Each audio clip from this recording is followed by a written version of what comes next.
commencer par quelques petits mots de présentation complémentaires, si ça bien le permet, parce que je suis ici cet après-midi surtout avec ma casquette de chercheur. J'appartiens à un groupe de recherche qui s'appelle le Grégeois, le groupe de recherche sur l'entreprise et la gestion dans l'océan Indien. Je ne sais plus si mes collègues sont encore là. Ce matin, ils étaient venus me soutenir, mais pas jusqu'à cet après-midi. Ah, il y en a encore un. Merci. Et en travaillant avec Françoise et Laurence, avant qu'Evelyne n'arrive, sur la place de la gestion des entreprises, des sciences de gestion, dans l'innovation, on en était arrivé à un moment donné à un thème qui est sous-jacent à ce qui se passe cet après-midi, c'est la durabilité de la créativité. Créer, produire des idées, c'est bien. Il faut être emballé collectivement, individuellement, comme on vient de l'entendre. Mais quand on produit des idées, il y a des idées qui sont très bonnes, d'autres qui sont moins bonnes, et parfois d'autres qui sont mauvaises. Et moi, je vais vous faire une présentation qui tend, effectivement, je serais rassuré si je vous apprenais rien cet après-midi, mais si vous sortiez de là en ayant maintenant un cadre, en référence, en ayant la possibilité de repositionner ce que vous savez dans des références claires. C'est la raison pour laquelle, pour parler de cette durabilité de la créativité, je vais faire référence à un certain nombre de travaux de sciences de gestion et avoir recours, comme il a été dit tout à l'heure, à un peu de la conception, de la conceptualisation et donc du recours à de la méthode, des outils et des concepts. Je mets tout dans un même bloc pour pas trop faire de cette présentation quelque chose d'un peu trop aride. Donc ce titre-là, la nécessaire création de valeur, est un titre qui doit être pris dans ces deux sens. Le premier sens, bien entendu, du mot nécessaire, c'est il faut créer de la valeur. Mais le second sens est aussi intéressant, la création de valeur est inévitable. Parce que si elle n'existe pas, l'organisation, parce qu'il s'agit de valeur d'organisation, l'organisation aura des gros soucis et très certainement mettra la clé sous la porte dans peu de temps après. Cette valeur dont je parle, je voudrais qu'on accepte cet après-midi de la prendre, même si le mot valeur fait souvent référence à l'argent, à la finance, à des indicateurs financiers.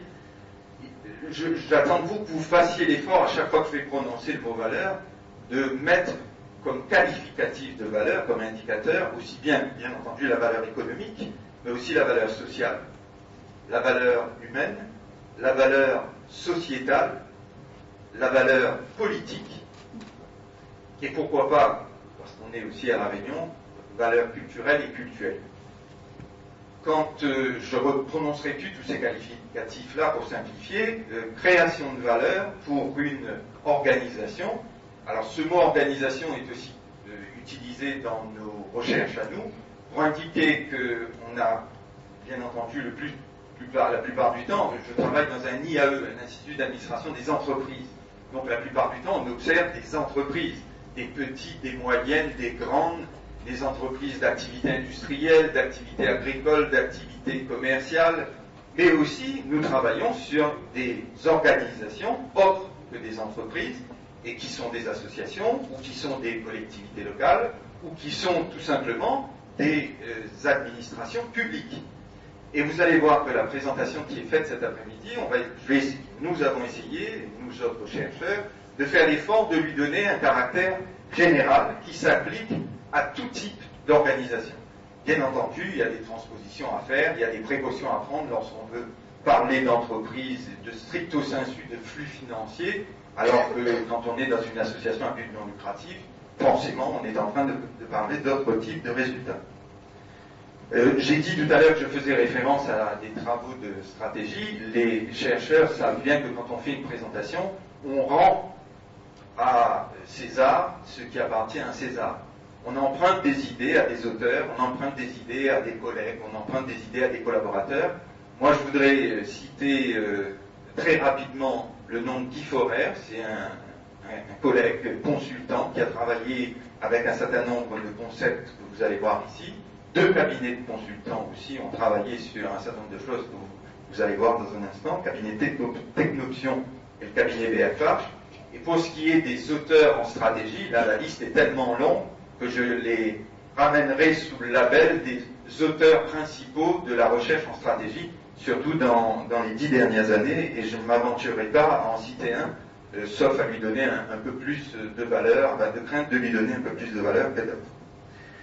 Donc, je fais référence à la stratégie. Pourquoi la stratégie? Un chercheur bien connu dans notre domaine, qui s'appelle Chandler, a travaillé pendant 65 ans pour essayer de prouver scientifiquement que la stratégie est à l'origine de tout. Et qu'à partir de la stratégie suivent toutes sortes de problèmes qui doivent être réglés après les problèmes d'ordre stratégique à l'intérieur des organisations. Et notamment des problèmes de structure, des problèmes de mobilisation humaine, des problèmes de gestion financière, des problèmes de marketing, etc.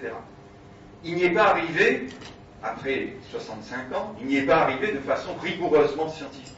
Mais il le dit lui-même, il est arrivé de façon empirique, parce qu'il a tellement étudié de cas en 65 ans, qu'aujourd'hui, nous autres chercheurs en stratégie, nous faisons référence à ces travaux pour dire il y a là vraisemblablement une vérité.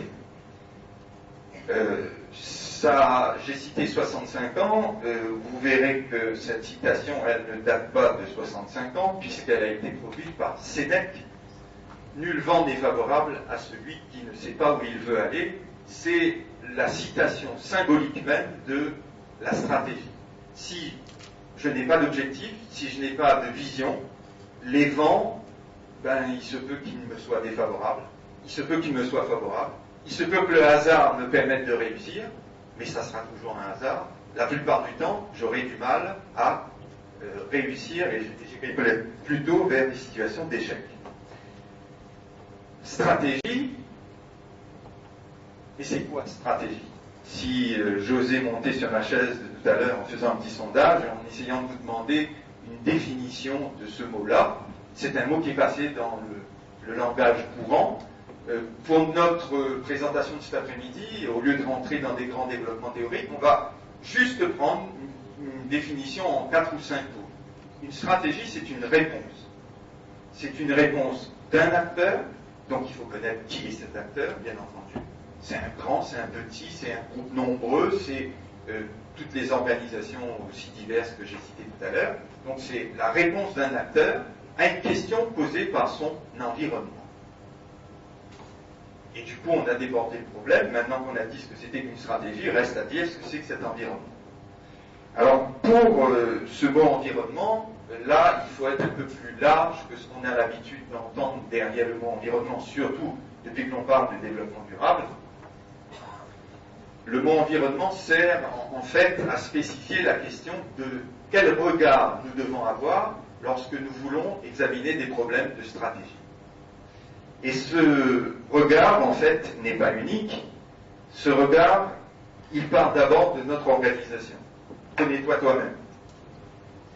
Et dans notre organisation, il y a notre service. Dans notre service, il y a notre équipe. Et dans notre équipe, il y a nous-mêmes. Et au-delà de notre organisation, il y a un environnement concurrentiel. Au sens de ensemble regroupant des concurrents visibles, actuels, que l'on peut nommer, que l'on peut lister, mais il y a aussi des concurrents qu'on ne voit pas. Des concurrents de demain, les potentiels qui vont arriver. Des concurrents qui sont déjà là, mais qui ne sont pas visibles facilement parce qu'ils proposent la même prestation que nous, mais avec des produits différents, avec un service différent. On les appelle souvent des substituts. Il y a aussi une autre forme de concurrence moins visible avec ce que peuvent faire les clients d'une organisation ou les fournisseurs d'une organisation, ou même parfois la puissance publique qui intervient dans la règle de concurrence.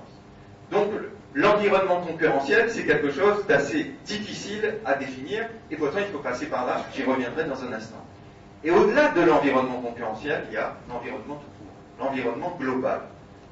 Le politique, l'économique, le social, le technologique, l'écologique, le législatif, etc., on devrait dire, qui abrite tout un ensemble de menaces ou d'opportunités pour notre organisation, et qui nécessite que notre regard, puisque c'est la question qui est posée, ne s'arrête surtout pas à notre service, notre équipe, nous-mêmes ou à notre organisation.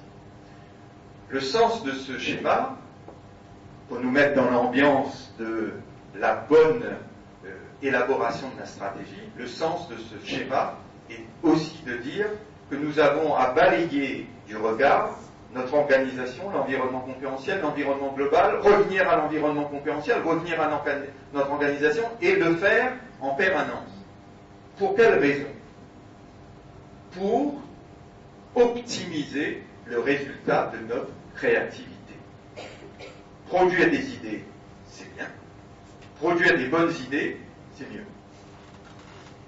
Et en ayant déjà ce réflexe d'un regard changeant, nous avons commencé à planter le décor. Mais ce n'est pas suffisant. Ici à La Réunion, il y a des gens qui ne le savent peut-être pas, qui sont venus à La Réunion pour la première fois cette fois-ci. Nous avons notre saumon à nous qui s'appelle le bichic, la bichic. Petit poisson qui remonte, qui vient de la mer, qui remonte dans nos rivières. Et ça vaut très cher. Est-ce combien de kilos de bichic actuellement? Bon, alors, mettons-nous d'accord. Au moins 40 €, on va dire. Plutôt c'est le caviar de la Réunion. Exactement. Alors, c'est le caviar de la Réunion, mais avant que ça ne devienne caviar, c'est tout simplement un petit poisson qui est dans la mer et qu'il faut attraper. Et comment on l'attrape? On l'attrape en canalisant la remontée du bichic en question, ensuite en mettant un panier comme un bout, et là, pour ceux qui ont de la chance d'avoir des paniers, ils rattrapent. La manne et le caviar peuvent être vendus. Heureusement qu'il existe des bichics qui passent à côté des paniers, parce que sinon on n'en aurait plus la fois suivante. Développement durable, durabilité oblige. Mais c'est pas ça que je veux dire. Je vais utiliser l'image du bichic pour vous dire, des bichics, il y en a plein. Des bichics qui rentrent dans le panier, il y en a moins. Et des bichics qui rapportent 40 € à monter, il y en a encore moins. Et c'est comme les idées, ça. Les idées, il y en a plein, mais par quels canaux devront-elles passer pour rentrer dans le bon vous et pour donner le 40 € caviar? Je vous propose quelques canaux. Et ça a été intitulé génériquement comment la valeur se crée. Premier canal, alors si je vous laisse le temps de prendre connaissance de ces mots, faire les choix d'une organisation présente sur des champs de bataille, marché concurrent avec son dispositif, ressources de tout type, mobilisé d'un certain nombre. Quand on lit ça comme ça, on dit, il n'y a rien de sorcier là-dedans. C'est de la description, ni plus ni moins. C'est vrai qu'une entreprise est toujours présente sur, on a mis champ de bataille entre guillemets, d'autres pourraient dire champ de concurrence, on pourrait aussi parler d'activité, d'unité d'analyse, d'unité d'activité stratégique, enfin bref, il y a des mots très savants pour désigner tout ça. L'idée c'est tout simplement de dire, une entreprise est présente sur des marchés en satisfaisant des catégories de clients et en fournissant des produits ou des services qui sont susceptibles de rencontrer des besoins exprimés par ces catégories de clients. Une entreprise, mais aussi un laboratoire de recherche. Je reprends. Un laboratoire de recherche est aussi présent sur un champ de bataille. Je n'aime pas trop le mot. Un champ de concurrence, non. On ne voit pas trop la concurrence, pas pour l'instant. Ça arrive. Mais le laboratoire est présent sur un ensemble d'activités. Ça on peut dire. aussi bien dans la chimie théorique que dans les sciences de gestion, que dans n'importe quoi, un laboratoire est présent dans un ensemble d'activités. Et quand on regarde bien, on trouve à l'analyse que ce laboratoire-là est aussi confronté à la nécessité de répondre à un besoin, même si ce besoin est de nature scientifique, académique. Derrière toute activité de laboratoire, il y a la nécessité, surtout de plus en plus maintenant, nécessité de publier, et dans les revues classées A+, A, 3 étoiles, 4 étoiles, etc., j'en passe, et là, il y a concurrence. Donc, cette approche, pour l'instant descriptive, peut être aussi appliquée à un laboratoire. Surtout la deuxième partie, parce que dans les laboratoires de recherche, il y a des dispositifs qui existent. Il y a bien entendu des ressources qui existent, des ressources humaines, mais aussi des ressources technologiques, des ressources en bâtiment, des ressources en financières. La peur de ne pas avoir suffisamment d'argent pour mener la recherche, c'est parce que les ressources financières, souvent, sont insuffisantes ou cataloguées comme insuffisantes. Mais ces ressources-là sont à mobiliser, on dit ici, dans un certain ordre. Et là apparaît l'idée de structure. Toute entreprise, tout labo, toute organisation a une structure. J'ai pas dit qu'elle était bonne. J'ai pas dit qu'elle était très bien faite. J'ai pas dit qu'elle n'évoluait pas. Je dis simplement, elle existe. Et la question qui vient derrière, au-delà de la description, c'est, mais où sont les vous là qui canalisent les bichiques? Ça arrive dans cette phrase.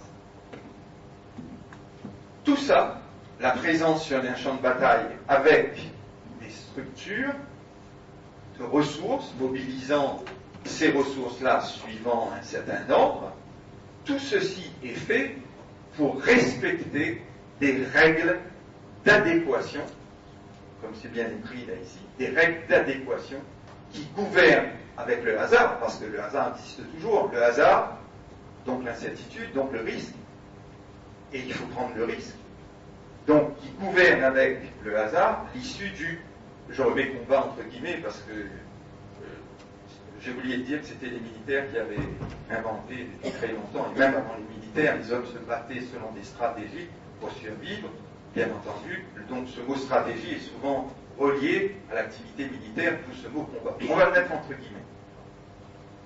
Alors qu'est-ce que c'est que ça? Respecter des règles d'adéquation. Eh bien, c'est tout le sens de la durabilité de la créativité. Quand on respecte les règles, on survit, on se développe, on gagne, on se transforme positivement. Quand on ne respecte pas les règles, on a du mal à survivre.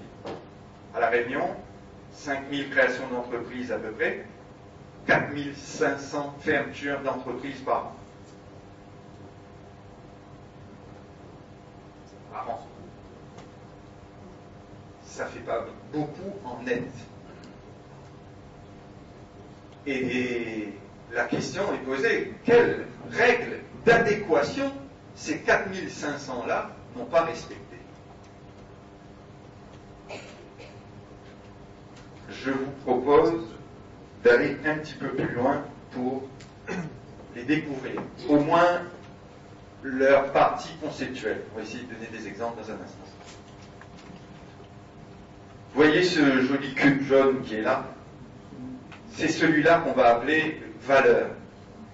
Un cube, 3 dimensions, ça veut dire que les 3 dimensions doivent être réunies en même temps. Sinon, il n'y a pas de cube. Sinon, le cube est petit. Et les recherches en stratégie nous ont au moins livré une approche conceptuelle des règles qui ici sont ramenées à 3 par simplification. Mais quand on rentre dans les détails, il y en a, elles sont un peu plus nombreuses. Pour l'instant, commençons par le simple. La toute première règle, je ne sais pas si vous voyez de loin, je lis pour tout le monde, création de valeur pour les utilisateurs. Pour les utilisateurs de quoi? De notre offre. Nous, labo, nous, entreprise, nous faisons une offre sur un marché en étant plus ou moins fortement concurrencés. cette offre-là, la toute première règle d'adéquation, c'est qu'elle crée elle-même, cette offre, de la valeur pour l'utilisateur de notre prestation. Ce matin, on vous a dit le consommateur doit être au centre d'une réflexion. Là, on visait très nettement l'utilisateur-consommateur. Il n'y a pas que le consommateur dans la liste des utilisateurs. Il y a le bailleur fonds. Il y a aussi l'actionnaire. Il y a aussi le personnel. Il y a aussi la société avec un grand S. Et beaucoup de travaux sont actuellement développés sur la notion de responsabilité sociale des organisations. Je peux continuer encore longtemps là-dessus. Alors, dans d'autres travaux, Jean-Paul parlera tout à l'heure des parties prenantes. S'il n'y a pas création de valeur pour ces parties prenantes, regardez ce que devient le cube sur la dimension tout en bas, elle est ramenée à 0. S'il y a création de valeur, la première règle d'adéquation est respectée. On peut passer à la deuxième. L'efficacité opérationnelle. C'est ce à quoi on pense tout le temps. Un chef d'entreprise est d'abord obnubilé par l'efficacité opérationnelle. De quoi s'agit-il? D'être efficace dans les 3 opérations de base de n'importe quelle entreprise. Je dois vendre, donc je dois produire, et je dois administrer. Je ne rentre pas dans les détails.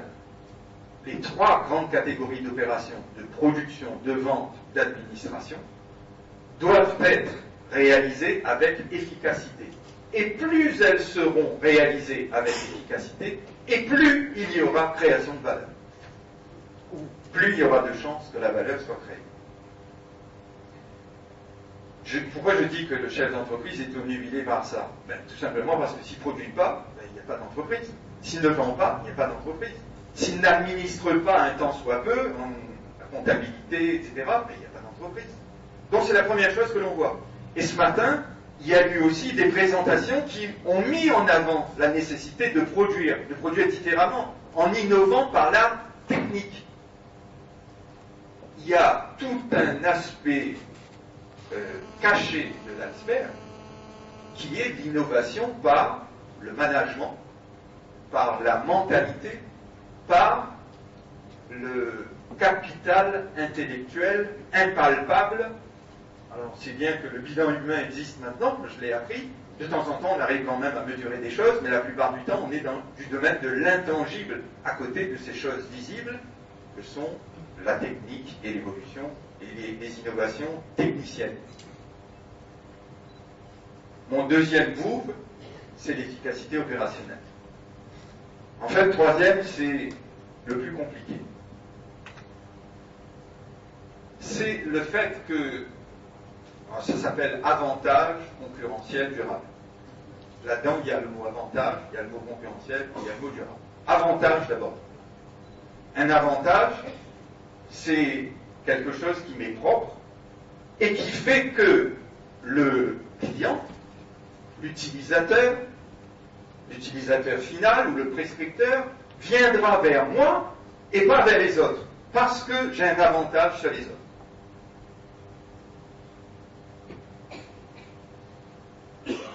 D'où vient l'avantage? Là, les travaux en stratégie nous donnent une piste. Pour faire simple, 2 grandes règles, l'avantage de coût et de prix, c'est ce à quoi on pense le plus souvent, et malheureusement trop souvent, parce qu'il n'y a pas que le prix et que le coût, souvent on entend, notamment pour l'économie de la Réunion, les coûts sont trop élevés, donc on ne peut rien faire. La peur. Les coûts d'approche, etc. Je ne dis pas qu'ils ne sont pas élevés, ou plus élevés qu'eux. Je dis simplement que ça n'est rien d'autre qu'un fondement de l'avantage. Parce qu'il y en a un deuxième aussi fort que celui-là, heureusement, qu'on appelle pudiquement la différenciation. Ça, c'est les mots dits scientifiques. Dans la vie de tous les jours, on sait très bien qu'un chef d'entreprise sait comment fidéliser sa clientèle par la qualité, par la marque, par la création d'une marque, par le service et la qualité du service qu'il rend, par toute autre sorte de choses, la capacité à distribuer de façon fine et de façon personnalisée.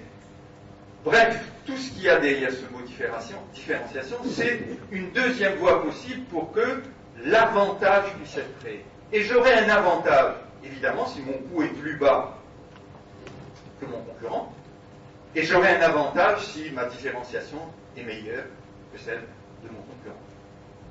Ceci s'applique également au laboratoire. Certes, on ne va pas uniquement parler en termes de coût, de prix et de différenciation. Si, en termes de différenciation, justement, ma notoriété de laboratoire sera plus grande si quoi? Si ma capacité à publier est meilleure que celle du laboratoire voisin, si ma capacité à obtenir des contrats dits mirobolants est supérieure à celle de... etc. Et lorsque les trois conditions sont réunies en même temps, le cube existe et la valeur existe. Alors quand on veut chercher des indicateurs de valeur, on en trouve. La valeur, c'est pour les comptables ou financiers, c'est la capitalisation boursière d'une entreprise qui est cotée en bourse. On n'en a pas ici. Sauf une. Donc on va chercher autre chose. On va demander aux experts comptables d'évaluer, comme le marché boursier le ferait, d'évaluer, il y a toutes sortes de méthodes pour arriver à dire, voilà, la valeur c'est 10 millions, c'est 100 millions, c'est 1 million. La valeur d'un labo, ça existe aussi. La preuve, combien, enfin, je ne vais pas revenir, le président de l'université parti, ces temps-ci, il y a beaucoup de questions de fermeture de labo, de maintien, je ne vois pas épiloguer là-dessus, mais il y a bien une valeur derrière, valeur symbolique forte, pour une université, dire qu'elle a en son sein 15 laboratoires reconnus ou 150 laboratoires reconnus, c'est pas du tout la même chose. Ça montre bien qu'il y a derrière chaque labo de la valeur. Alors malheureusement, tout n'est pas toujours rose, je finirai là-dessus, juste pour vous convaincre qu'il y a des bichis qui ne rentrent pas dans les bouts. Le premier échec, c'est que quand on est persuadé qu'on a une bonne idée, mais que malheureusement, elle ne crée pas de valeur pour les utilisateurs. Vous voulez un exemple? Un exemple local? Il y a des témoins dans la salle.